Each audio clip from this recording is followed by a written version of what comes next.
ümrədə əlavə olaraq ana-atanın niyyətində ümrə etmək olarmı?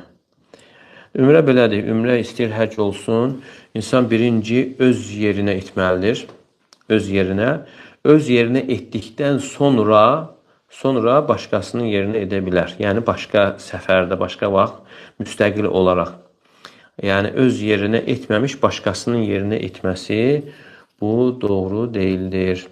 Necə ki, birisi təlbiyə gətirir ki, Ləbbeyk Allahümmə ən şuburumə, şuburmanın yerinə təlbiyə gətirir və Peyğəmbər sallallahu aleyhi və səlləm deyir ki, sən öz yerinə etmisənmi? Deyir ki, xeyr. Deyir ki, öz yerinə, sonra şuburmanın yerinə edərsən.